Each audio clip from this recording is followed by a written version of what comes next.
Welcome back to Mornings with Dave King and Matt Martin. We're going to go straight to the phones. We've got the Car Pro Jerry Reynolds on the phone.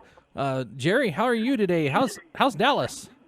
Buddy, everything is good here. It's nice and cool this morning, and temperatures dropping through the day. Yeah, and no more 90-degree weather for a couple God, days. let's hope. For a It few feels days. like fall. Yeah, I'm tired. it's actually going to be fall in Texas, I think. How about that? So now I got your email, but I also read online. Do you have two cars this week? Yeah, I do. I've got the new Toyota Venza, which is a 5-passenger SUV from Toyota, and I've got the Subaru Crosstrek as well. I'm spending most of my time with the Venza because it's a brand new vehicle, and the Crosstrek's been around for a while, and there's not a lot of changes for 2021. So I've really been focusing all week on the Venza. Yeah, but you are a Subaru fan, right? If I remember correctly. Oh, absolutely. Yeah. Big time. This Venza is what makes this a little unusual versus other SUVs is it only comes in a hybrid, and it only comes in all-wheel drive. So it's like a better version of the Prius. Yeah, much bigger though. Yeah. It's a true 5-passenger SUV, and the Venza was around from 2008 to 2015, and then they dropped it. Sales just weren't very good. It sort of got aged.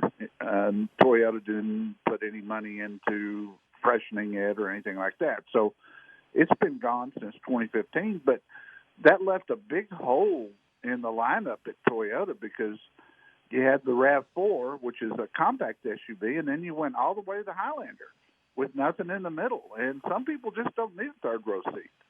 So they brought it back. Spectacular drive. The thing I think when people think hybrid, they think, do you have to plug it in? No, you don't. It's not a plug-in hybrid. It charges itself when the engine's running. And the most spectacular thing about it, guys, is it's rated at 40 miles to the gallon in town, and it's doing it. It's getting it. Yeah, that's hard. That's hard. Think of that in an SUV. Well, it's the RAV4. I never have understood exactly what the RAV4 is, but it sounds like this car. If it's all, I know the RAV4 is all-wheel drive, and so is this car. So what's the difference? Well, RAV4 is a lot smaller than this. This is a mid-sized SUV. RAV4 is a very small, compact SUV that competes with the Honda CR-V, the Ford Escape, that size in the SUV segment, and then you move up to this one, which is a true 5-passenger with a lot of cargo area in the back. So there's quite a difference, and the RAV does, Dave, come in 2- and 4-wheel drive both. So, it really, the RAV4 is for gas mileage, but this one actually gets better mileage, even though it's much bigger than a non-hybrid RAV4. And I know a lot of people are still learning about hybrids, and I get that, but gosh, if you need a 5-passenger SUV with a lot of headroom and cargo room, and you can get 40 miles to the gallon, why not? Gas is cheap right now, but what's may the not price, always though? be. What are we looking at price-wise? $43,000 on the window sticker, but this one's got loaded? Everything you Loaded can put out. on it. I mean, it's super loaded. It's got a big panoramic moonroof. One cool thing that it does is you can hit a button and the moonroof becomes frosted. It just turns white instead of seeing through like you normally would up to the sky. It just turns completely white. And it's pretty cool. I mean, it's worthless, but it's pretty cool. Hey, okay, Jerry, because I don't understand. Can you explain for us what a hybrid is? Yeah, it switches back from gasoline to battery. So there's a big battery pack under the back seat of this thing that it will run on, and the batteries will accelerate, help accelerate the vehicle as well. So you're not using that much gas, and that's why the mileage is always higher. So it never runs. It never runs solely on electricity. Then no, it will for short distances, but it's really short. So what it does is it just switches back and forth. And the best thing is you can't tell when it's switching back and forth. It's seamless. So wow. There's gauges you can watch and see where the power's coming from. But boy, this thing is fast when you take off with it. It's got 2 electric motors in the front and 1 electric motor in the rear.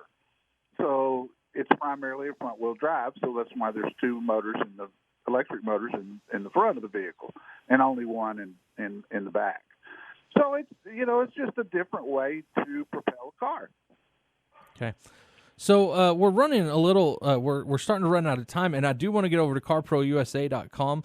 You got a story on there about hydrogen fuel cell vehicles, and I am absolutely fascinated. So, what exactly is a hydrogen fuel cell vehicle?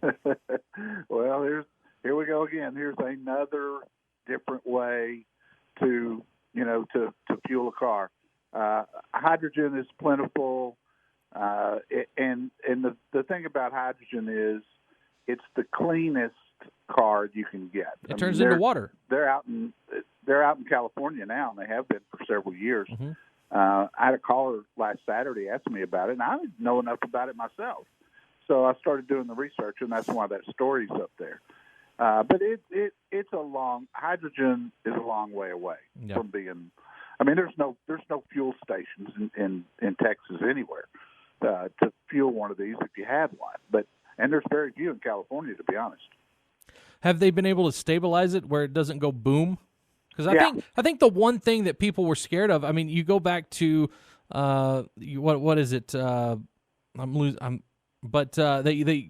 balloons that they used to. The Hindenburg. Hindenburg, and people think hydrogen. They start to think Hindenburg crash and burn, and they're like, I don't know about that one. Yeah, no, it seems to be very safe.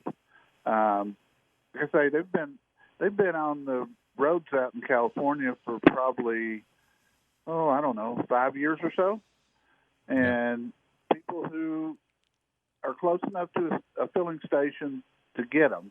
Hydrogen is cheap, and it burns completely green. The only thing that comes out of the exhaust pipe of a fuel cell car is condensation. So you're really running on water. Is kind of what it boils down to. Yeah. So we'll see. I don't think it's ever going to be a big part of the car business, but hey. So is there anything else you have on CarProUSA.com? It's National Teen Safety Week, and boy, this is a good time if you got a teen driver in your house to talk to them about driving safely and not getting distracted. And I've got a teen driver contract in this story that really could be a lifesaver if you've got a teen driver. And then we got Meekum coming to Dallas starting tomorrow. Hey, there you go. All right. Fun. Yeah, that sounds like you're going to have a fun week, actually. Yes, it is. All right. It'll be a good one. All right, Jerry, well, thank you so much for coming on. You're on 11 to 1 on Saturdays. And people can see let's see, you had the Venza, which is a Toyota, as well as the Subaru. Both of those should be up on Monday on your CarProUSA.com. That's correct, sir. All right, awesome. Thank you. Thanks, guys. All right, you have a good day, Jerry. We'll be right back on News Talk 95.1 FM, 790 AM, KFYO.